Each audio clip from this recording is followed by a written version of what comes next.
Basta ang Valentine's o Valentino, Valentina, Happy Valentine's, nagbibigayan niya na. Give and take sa Tagalog, sa English. Give and take sa English, sa Tagalog. Magbibigayan. Kaya nga, ikaw lalaki, bibigyan mo ng flower si babae. Kasi si babae, magbibigay din sa iyo ng flower. Kaya magbigayan. Give and take lang po yan. Happy Valentine's.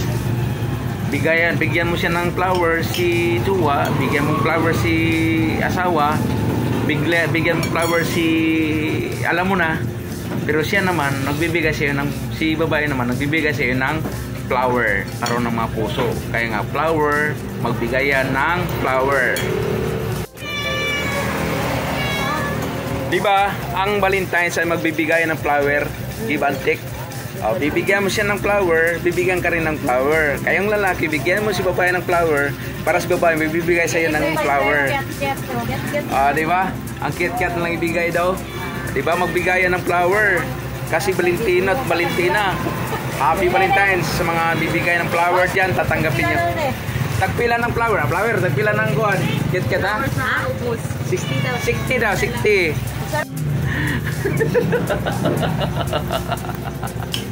Flower ha, flower. Hello guys, good morning. February 14, Happy Valentine's sa inyong lahat dyan.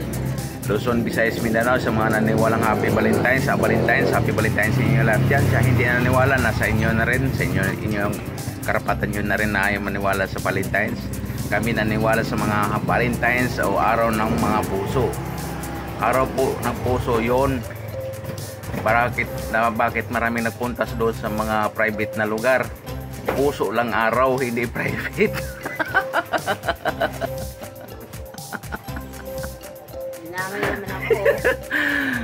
Basta araw ng puso, February 14. Puso po yun, puso.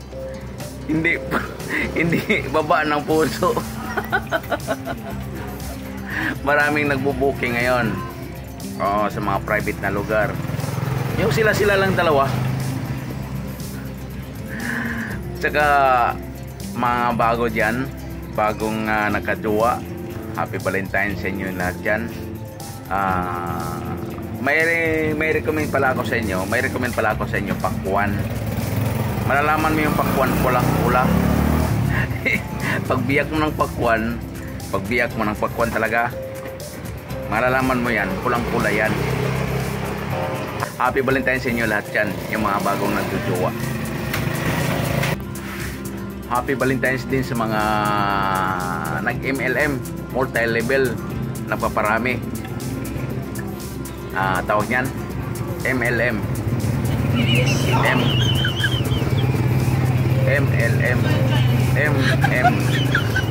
Nagpaparami, low of leverages, tawag yan, yung nagpaparami.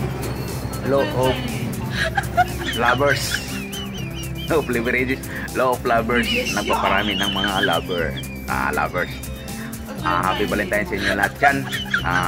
Sana yung mga jowa nyo, lalo na yung mga babae, walang inasahan o hindi umasa, nabibigyan sila ng flower, bibigyan nyo ng flower. Kayong mga lalaki dyan, bibigyan nyo si babae ng bulaklak.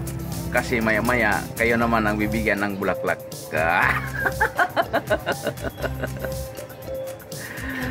Ang dapat ngayon, kung bibigyan niyo siya ng bulaklak, yung mga babae, dapat magluto din kayo ng mga ulam tulad ng sinabaw. Oo, kasi marami, sa totoo lang, maraming natutuyuan. Ito yung lalamunan ba gustong umigop ng sabaw. Kayo naman, pangit ang inisip nyo eh.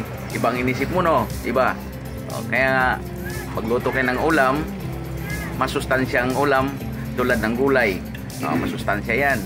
Tulad ng isda, sinabaw, masustansya din yan. Para maibalik naman yung liksi ng katawan. Lalo na yung mga lalaki, kailangan sila pahigupin ng sabaw. Kasi lalo na mahilig sa sport, lalo yung sportsmanship, yung mahilig niyan, pahigupin mo na sabaw.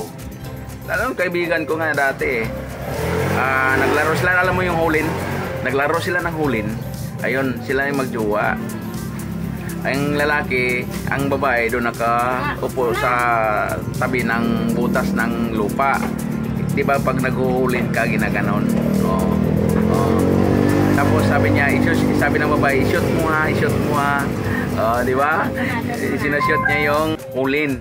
Ay, sabi ng babae, shoot mo. Tapos hindi na shoot, tapos pinawisan sila lalaki, pinaunasan ang pawis ng lalaki ni babae. Di ba? Yung mga hiling mga sportsmanship dyan. Sa panahon ngayon, February 14, kailangan kumain ka rin ng saging. Dapat marunong ka rin kumain ng saging. Kasi ang saging, masustansya yan. Sa totoo lang, masustansya ang saging. Saging is proven na. Ang saging, maganda sa katawan. Kahit sinong tatanungin mo, kahit mga doktor, ang saging maganda sa katawan.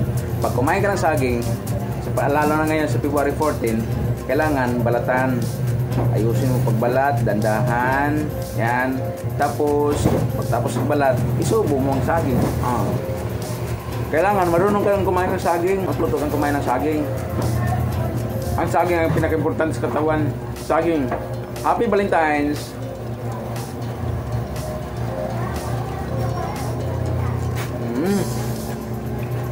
Sarap yung saging. Masarap.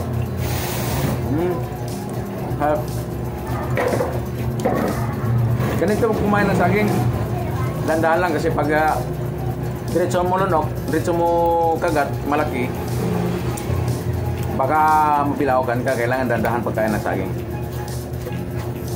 Kasi ang ibang kumain ng saging, yung lalo na pag gutom na gutom, diretso kain. Masama yun.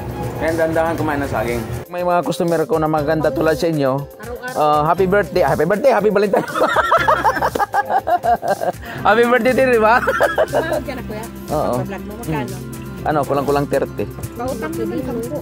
Wala na, ubos na. Kailangan yun, yung araw-araw may pinupost ka, no? Sa YouTube, hindi naman siya mapipressure ka doon. Sa Facebook, pressure ka doon sa Facebook. Kasi parang may rin. Oo, kasi halimbawa, within 1 month, Bawal kasi doon kasi. bawal mga bata. Bawal. Ayan na, Pag kumakat. Anong pangalan mo, te? Hindi ko na, ang saya. Sanor. Ayan, nandiyan na, sa YouTube at saka sa magbukas ako para ma-subscribe back. Okay.